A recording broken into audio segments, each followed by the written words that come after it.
Yo, how's it going, guys, and welcome back to another video on the channel.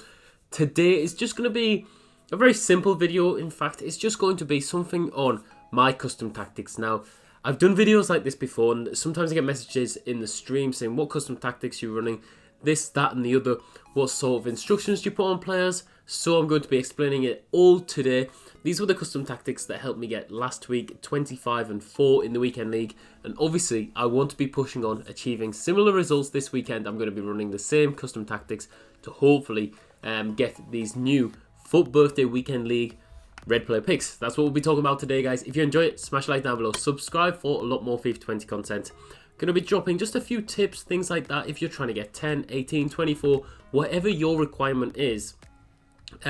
Hopefully this video will help. So guys, the objectives, these are nice because they were there for one weekend. If you remember, they were there for one weekend before and one weekend only. They brought them back. If you win 10 games in FUT Champions, this is out of 30 games if you're new, one of FUT Champions players from all Team of the Weeks and Team of the Week moments. Fine, no restriction on that. It's just one player. Win 18, so you could get lucky from that. You could get lucky, or you could get a Mitrovic, something terrible like that.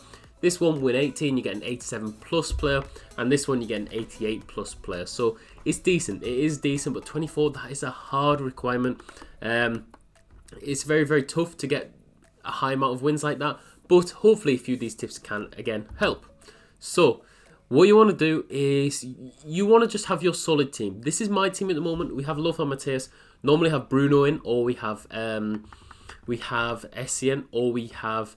Last week I did run Awar, so the exact team I did run last weekend was Saint Maximin at the right wing, Bernardo Silva left wing, Bruno Fernandes as striker. That was just how it's set up before the game. In game, I'll show you in a second the formation we do use, but the idea behind it is you have good width, you have a solid midfield, and you have a very, very good defence. You see here, I'm not bothered about playing players on 7 chemistry. For me, it doesn't matter. For whatever reason, I just don't seem to be affected, especially for Bernardo Silva. He's just so good. And Bellerin as well, he's fine on 7 chemistry. I think I could get him up to 8. I think he should be on 8. I'm not too sure whether he should be on 8 or what, but 7 chemistry, it's absolutely fine. It does the job, and Ramos obviously switches to centre-back. So, I've got my team. Try and get as many players on 10 chemistry as possible. What I do is I go to custom tactics, and these, if you've seen any of my other videos or talking on custom tactics, it's very similar. It's literally just the same, guys. I do believe it's the same. Might be a few other alternatives put in. So I have the balance set up, obviously just the same as what we start off with. The ultra defensive is what I switched to. It has nothing to do with it being a very defensive formation. In fact, it's just a well balanced formation in my opinion. We go balanced 5-5, balanced 5-5, and then 2 and 2. Basically, from my understanding, what this means is balance. We don't do it's not crazy pressure, it's not drop back, it's nothing like that. It's just balance. They just stay in a neutral position. They do as you sort of expect if you played FUT draft, something like that. It's very basic, and that's just what we need. Depth, I don't want them too deep, I don't want them too high. 5 does the job. It's just balanced, as you say. Everything in this is just aiming to not be too aggressive, not too defensive. It's just in the right spot, and I think that this is important because depending on who you come up against, you could come up against a guy who is much better than you. So you don't want to start by being way overly aggressive. You want to just be in the middle. Maybe you drop the depth a little bit, but that's not something I normally do.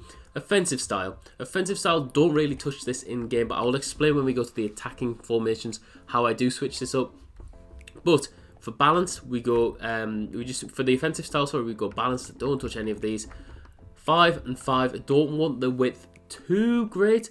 I feel like if you have the left cam and the right cam, they already play quite wide. Now, in my case, I have Bernardo Silva and we have Atal this weekend. Both players I like to get close to the box because they've both got fantastic shots. Last weekend, we had FUT birthday Maximin and we had Bernardo Silva. But that Maximin, he really does pull out wide for whatever reason. He's always out wide, which I loved. You're just able to get the ball with the left back or the right back, fire the wide passes down the line so you can just zoom past the defenders and then cut the ball back across. Maybe it's a straight cut back to under goal, or maybe you see like the right mid on the graph. Right mid cuts it back to the cam, then passes it to the strikers, and then we do get a goal. Players in the box 5, that's just fine. A few people running into the box.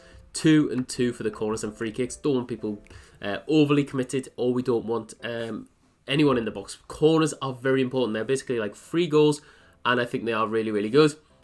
Ramos, for me, is my goal scorer from corners. Make sure you have one guy in the team who can get you goals from corners. Cristiano Ronaldo, fantastic. Laurent Blanc, fantastic too. I feel like Virgil's not so good at corners, not so aggressive, but you need a goal scorer from a corner. That is very important if you want to win games. If you want to squeeze by games, I think corners are so, so good.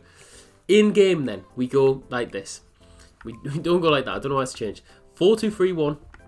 And the way we set it up, we have Kenny Dalglish striker, Ben Yedder, Bernardo Silva at tal. Exactly like I said, so we've got fast wingers, and we've got the cam, who's very, very important, the striker as well. I love 5-star weak-footed players, but it's not essential. It's just something that I really would recommend because it just adds that versatility in your attack. I think Kenny Dalglish, Ben Yedder, you can go left, you can go right, and when they do the 1-2s, they don't really know which way you're going to put it. Say, for example, you have a guy who's very left-footed, only left foot like Mohamed Salah. They know it's going on the left. Every time you play the ball, maybe off the striker to the right forward, they know you're going to cut in on the inside. You want to have a bit of versatility, I do believe. The CDM's really, really important, obviously. Blanc, for me, he's like the guy who sits back. He's probably not the best at doing that. You probably want someone maybe like a Kante, something like that. But Blanc, he does the job. Mateus is just there because we got the loan pick, but this would normally be like Aouar.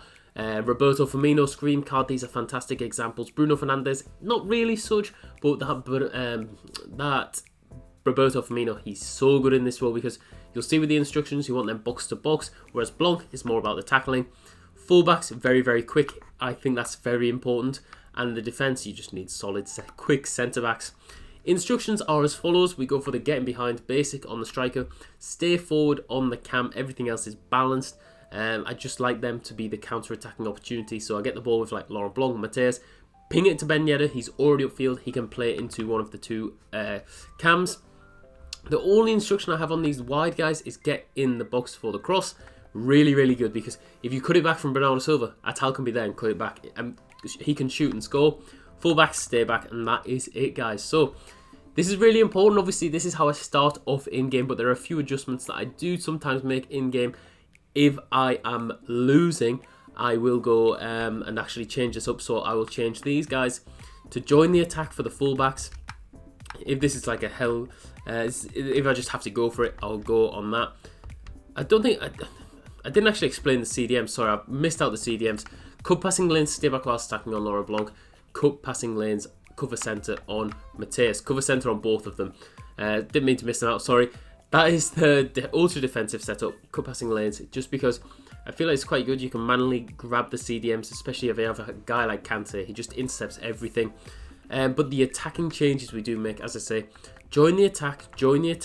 I tell the left CDM to actually get forward. I take off cut passing lanes, just get forward for the CDM. Turn this one off to normally balanced. The cam I keep on the same, but the striker sometimes stay tell to stay central, stay forwards. Having a guy in that right spot in the central role is really, really good. Stay forward for these guys, and this is my attacking setup. What I do to the tactics when I go behind is I go over here. Sometimes I will, well, pretty much all of the time, if it's like the 70th minute, I'm losing 2-1, 1-0, I'll go constant pressure, max out that nearly, up the width just to provide a bit of a different angle. I'll go to the offensive style, I'll go long ball. Long ball I feel is really, really good. And I sometimes, again, up the width, but it's not essential. These ones you just want to bump up to the max. So if you do get a corner, you have a lot of people in the box to actually score the goals. To finish off then, we have the defensive. Defensive is very similar. Literally don't change much. I only go and put these guys back on stay back. We'll be in the ultra defensive. I'll tell him to come back on defense. All three of these guys come back on defense for the three cams. Striker we just leave as get in behind. That's just all I do for the instructions for when I am behind. I'm leading. I don't change too much at all, just because I don't really want to affect the team too much. I feel like the 4-2-3-1 is probably the most defensive formation in FIFA anyway, so you don't need to tinker with it too much. And yeah, that is the custom tactics that I use in game, guys. 4-2-3-1. Don't really mess with the 4-3-1-2, 4-1-2-1-2 narrow. Sometimes I'll go for the 4-4-2. Sometimes if I'm just getting absolutely destroyed. 4-4-2 is a go. I just get the two strikers, get in behind. Everything else I just leave pretty much as the same. But yeah, that's about it. A few other tips that I would recommend. Practice your free kicks, practice your penalties, could be very, very important.